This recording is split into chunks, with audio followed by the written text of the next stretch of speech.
great the chasm that lay between us, how high the mountain I could not climb. In desperation, I turned to heaven and spoke your name into the night. But through the darkness, your loving kindness tore through the shadows of my soul. The work is finished, the end is written. Jesus Christ, my living hope.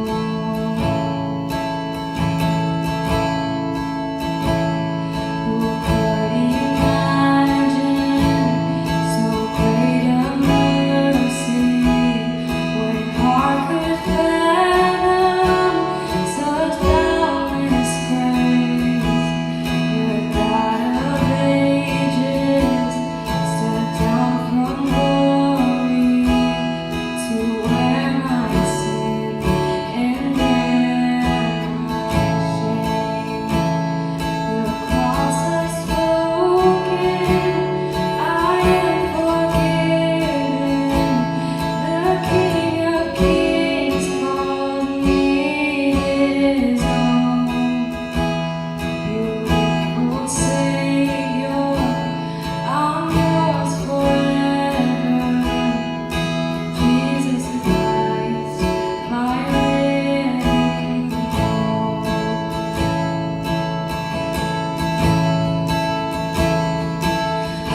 Hallelujah, praise the one who set me. Hallelujah, death has lost its grip on me. You have broken every chain. There's salvation in your name, Jesus Christ, my living hope.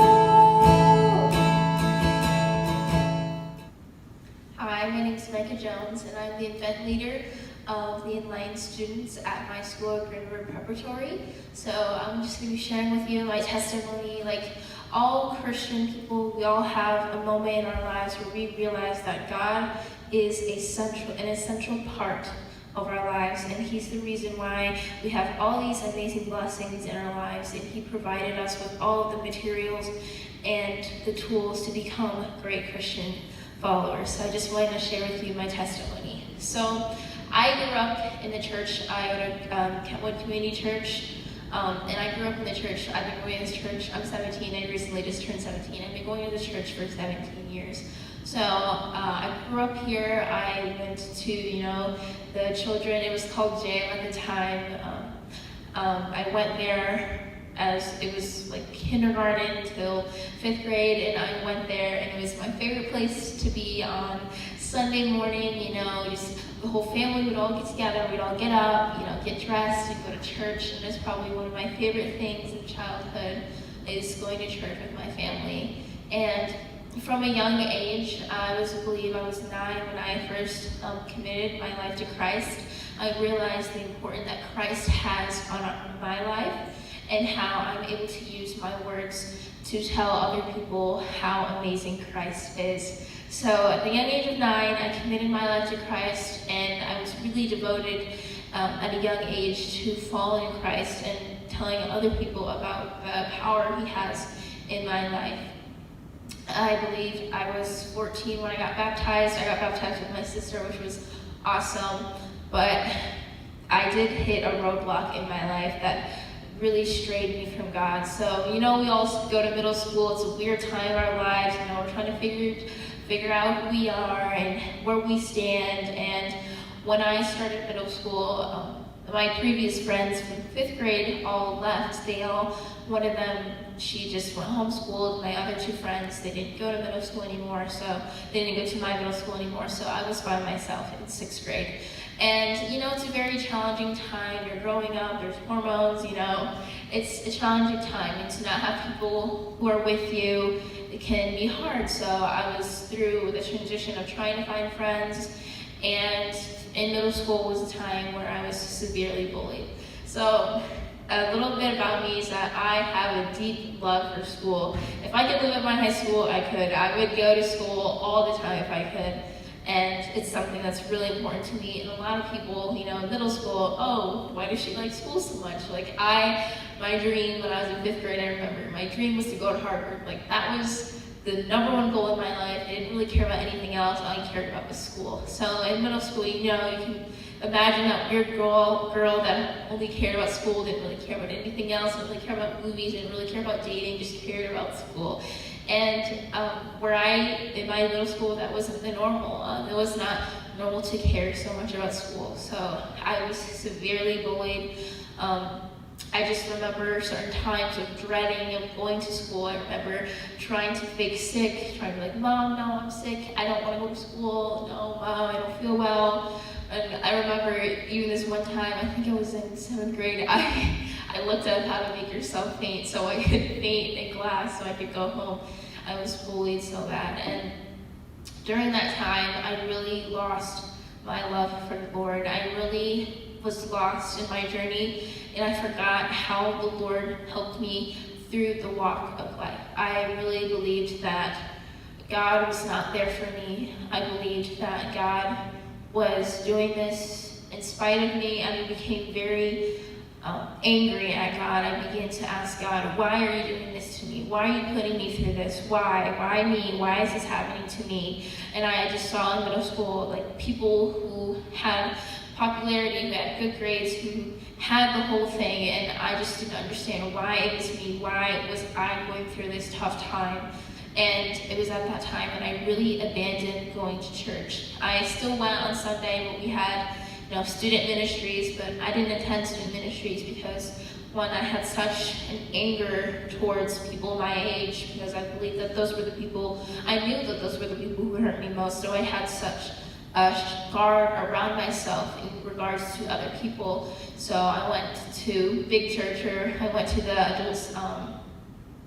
adults sermons, and I wasn't really taking anything from them because, one, it's not for my age group, and two, I was just there, but I wasn't listening to what my pastor had to say, because at that time I didn't believe that was true for me. I didn't believe that God was there for me, and God was a beautiful power in my life that was shaping me and was there to help me. I didn't believe that. So through middle school, I just remember that I had such, it's sad to say, such a hatred towards God, because I believed that he was mad at me and he was putting me through all this pain.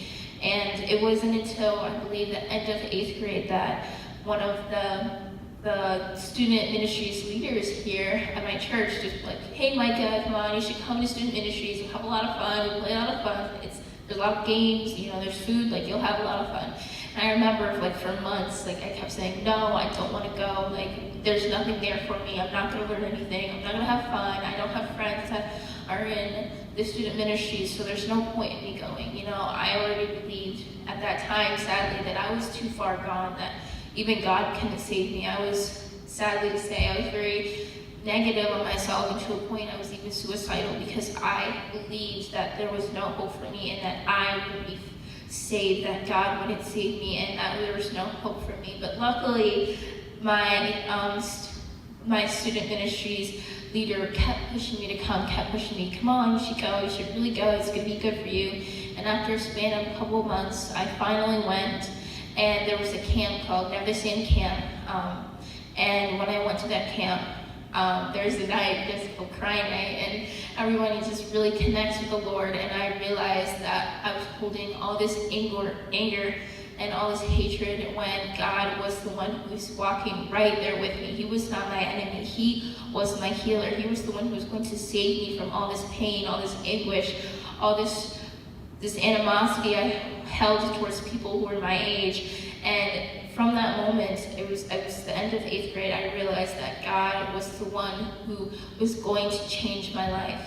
And from then on, after NTS and the following summer, I really recommitted my life to Christ, and I learned again the power that the Lord had in my life that I completely forgot. And I believe that we all will go through times in our lives that we will struggle, we'll have times, and God puts these in place, and He wants us to know that He is right there walking with us. We might not see it, but sometimes we'll fall, but He'll be the person carrying us, and we don't know that. But we need to remember that God is always with us on our journey.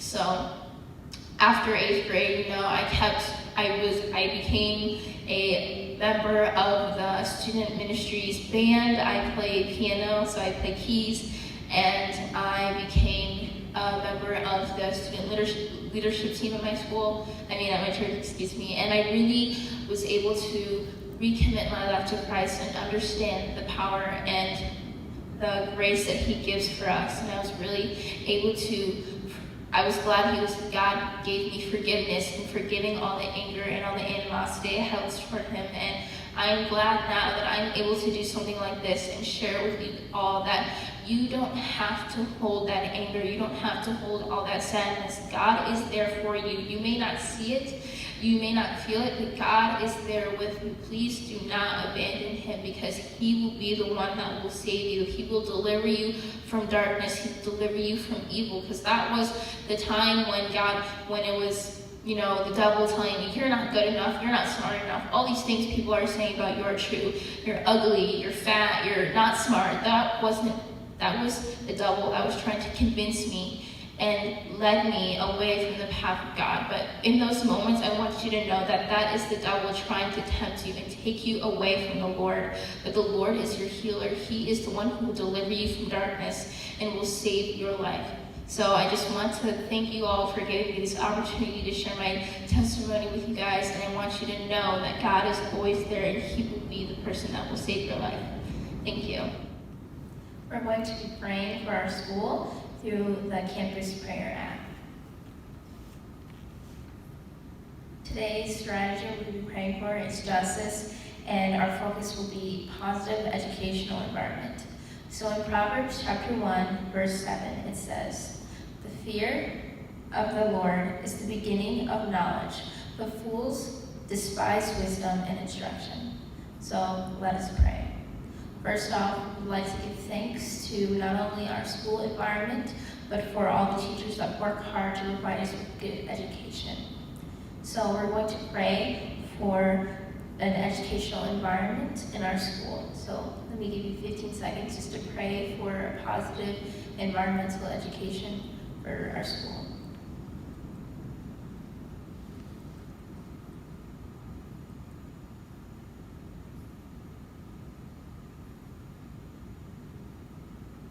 Dear Lord, thank you for providing us with great teachers that are able to provide us with education, that are willing to take their time out of their day and provide us with the knowledge and the tools that we need to become successful people in the world. Lord, I pray for positive educational environments, that students feel welcome, that students feel that they're loved, that they are safe, and that they are valued in the schools that they go to, Lord. In my school, I pray that everyone feels safe, and I pray that they are able to really dissolve their stress through virtual school, that they're able to find moments of peace in our very hectic days, Lord. I pray that they're able to relax and able to take comfort in you, that you are there, that you will be there through the hard times like we're going through right now, Lord. I pray that you are able to take away that their stresses and their worries that they have, and that they're able to just find comfort and solace in you, in your word. Amen. I just want to thank you all for tuning in to my virtual event, and I want to stay connected with you. If we stay connected, we're able to really keep ourselves accountable in the word of the Lord. So make sure that you get the Campus Prayer app, and within that app you can look up Grand River Preparatory High School. You can find my group that I'm starting. So I'll start a CYC group where we're able to pray for each other, pray for our school, pray for our environment, and really able to find Christ-like living through our school. Thank you again.